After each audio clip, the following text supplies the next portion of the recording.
안녕하세요. 문화심리학자 한민입니다. 사실 이제 어떤 특정 기질이나 특정 사람들의 유형이라기보다는 그 이전에 이제 현대인들이 삶의 의미를 찾기가 사실 쉽지가 않습니다. 종교적인 세계관이 지배했던 이제 중세 시대까지만 하더라도 사람들은 신의 뜻에 의해서 살아가기만 하면 됐어요. 내가 타고난 계급이라든가 신분에 맞춰서 그냥 선택지 없이 거기서만 최선을 다하면 됐습니다. 근데 이제 현대 사회가 의미하는 바가 개개인은 자기의 존재 의미를 스스로 찾아야 되는 거거든요. 이제 신도 안 계시고 그렇기 때문에 그래서 어떻게 보면 더 불안하고 더 삶의 방향을 찾기가 힘들고 어떻게 살아야 될지 답을 찾기가 어려운 것이 현대인들의 기본적인 상태입니다. 그 중에서 이제 자기의 삶의 의미를 찾아서 실존적으로 사시는 분들이 계신가 하면 전 근대에서 현대로 넘어온 지 그렇게 오랜 시간이 지나지 않았기 때문에 아직까지도 그런 삶의 의미적인 측면을 기댈 수 있는 절대자를 찾는 그런 분들이 좀 많지 않을까 싶어요. 그래서 그런 이제 큰 시대적인 배경이 있을 것 같고요. 개인적인 기질이나 유형으로 보자면은 약간 이제 의존적 성격이라고 할 수 있는 분들, 자기 삶을 스스로 결정하거나 방향성을 잡아가는 것을 좀 어려워하고 예전부터 그것을 부모님이 해주셨다든가 아니면 이제 다른 사람들이 어떻게 사는지 봐서 이제 나도 그렇게 살아야겠다라는 식으로 삶의 의미를 설정하시는 분들은 타입이 종교의 유혹에 빠지실 소지가 있지 않나 생각이 됩니다.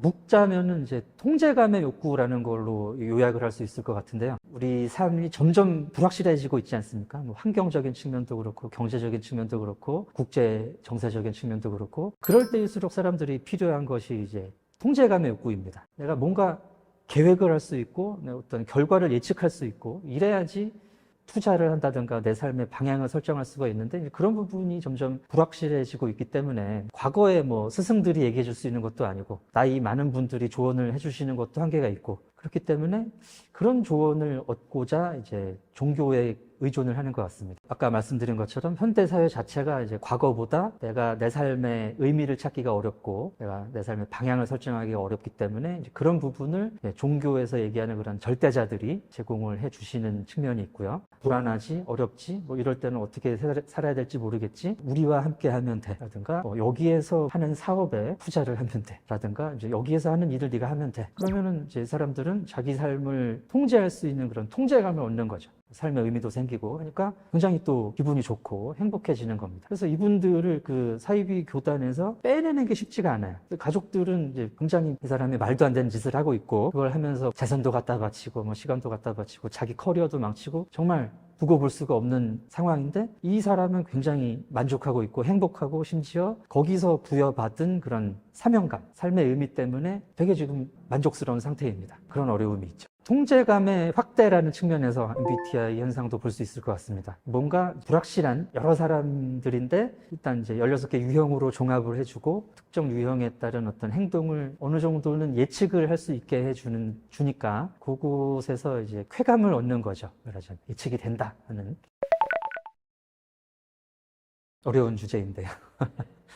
사람한테 통제감의 욕구가 있는 거는 보편적인 현상입니다. 기본적인 일이고. 근데 이제 한국 사람들 같은 경우는 그 통제감의 욕구를 조금 강하게 얻으려고 하는 욕구가 이제 문화적으로 있는 것 같습니다. 그거는 확실한 것 같고요. 그런 분들을 위해서 좀 조언이랄까, 좀 방법을 생각해 보자면 이론이랄지 종교가 됐든 무속인이 됐든 내가 받을 수 있는 도움이 그런 도움조차 그 도움 역시 절대적이지는 않다라는 생각을 가지셔야 될 것 같습니다. 또 이제 세상을 또는 다른 사람을 나를 설명하는 하나의 방법이지 이게 절대적인 건 아니기 때문에 이제 거기에 너무 몰입을 해서 의존을 하게 되면은 다른 쪽에 영향을 줄 수가 있는 것이죠.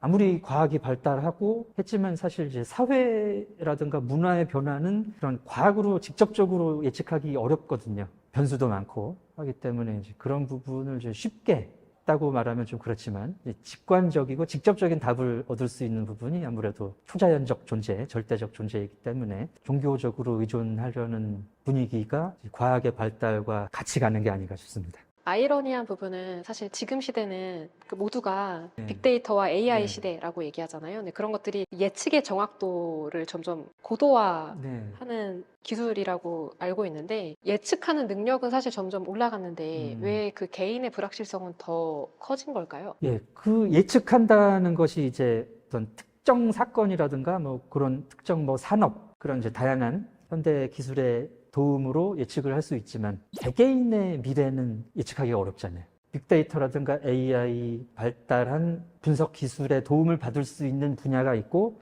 그렇지 못할 분야가 있는데 개개인의 심리라든가 뭐 개개인의 앞날 같은 거는 이제 그런 도움을 받기 어려운 쪽이죠. 아무리 기술이 발달해도. 내 당장 2, 3년 후의 운명. 요거는 뭐 빅데이터가 어디 저장되어 있는 것도 아니고 발달한 과학기술의 도움을 직접적으로 내가 받을 수는 없으니까. 근데 이제 그런 조언은 필요하니까 또 그런 조언을 해준다는 분들이 계시니까 한 번쯤 가보게 되는 게 아닐까 생각합니다.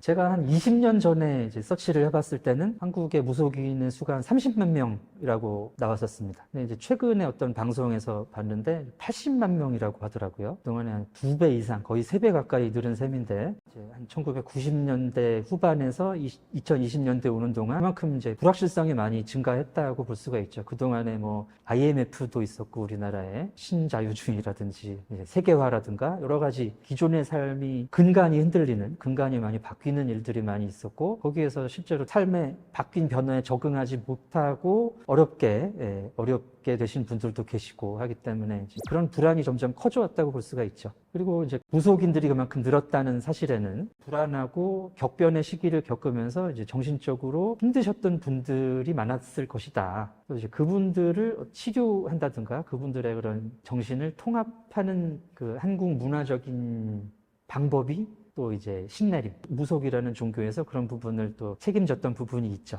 그래서 이제 과거의 그런 사회 변화가 이제 무당의 증가, 그리고 이제 무당의 조언을 필요로 하는 사람들의 증가와 좀 관계가 있을 것 같습니다. 그렇죠. 예, 기복적인 측면. 사실 이제 기독교가 전례가 되면서 기복적인 측면하고도 은근슬쩍 융합이 잘 됐습니다. 이제 성경에 이제 복 주신다라는 표현들이 있는데 이걸 한국 사람들은 이제 우리가 가지고 있는 복에 대한 생각으로 받아들이는 거죠. 내가 현실에서 잘 살고 성공하고 승진하고 권력을 가지고 이런 쪽으로 해석을 하다 보니까 이제 그런 복을 받기 위한 수단으로 종교 생활을 하시는 분들도 꽤 되죠. 전통적으로 또 우리 한국 K 어머님들의 신앙 신심이 좋기로 유명하지 않습니까? 그런 부분이 지금 그대로 종교적인 부분에 나타나죠. 불교가 됐든 기독교가 됐든 기복신앙적인 측면이 이제 초기엔 있었을 겁니다. 이걸 뭐 믿으면 뭐 잘 되고 교주를 따르면 잘 되고. 근데 이제 사이비와 이제 일반 기성 종교 교단을 구별하는 중요한 기준이 이제 사이비 종교들은 교주를 지나치게 강조한다는 거예요. 가지고 이제 교주가 절대화된다든가 교주가 해석한 이런 경전의 해석의 절대시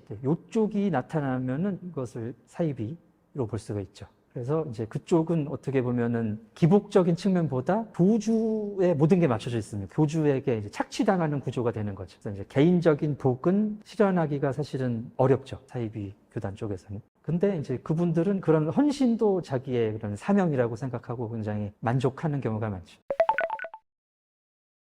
미국이라든가 일본 같은 경우는 여러 종교 재단, 종교 단체의 영향력이 굉장히 큰 걸로 알고 있습니다. 특히 이제 그렇게 커질 수 있는 것이 종교 단체에 따라서는 이제 성장 과정에서 어떤 산업을 갖게 돼요. 그럼 이제 이 산업이 경제적인 부분을 이제 순환시키기 때문에 계속 존재할 수가 있는 것이죠. 그런 쪽은 뭐 일본, 한국, 미국에서는 발견이 됩니다. 유럽 같은 경우는 잘 모르겠고요.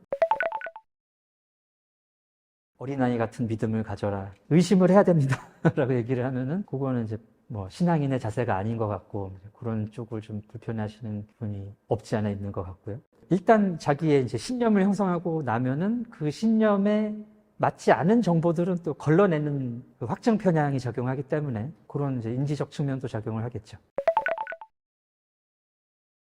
그렇죠. 뭐 심리학뿐만이 아니라 이제 과학을 하는 사람들은 회의적인 태도가 기본이 돼야 되는 것이죠. 근데 이제 종교는 지식의 차원이 아니기 때문에 여기서는 이제 지나친 회의적 태도는 이런 신의 존재라든가 이제 그 신의 존재부터 시작되는 그 수많은 것들을 다 한순간에 부정할 수 있게 만들기 때문에 이제 종교를 갖고 과학을 하는 거는 되게 어떻게 보면 좀 모순되는 행위죠.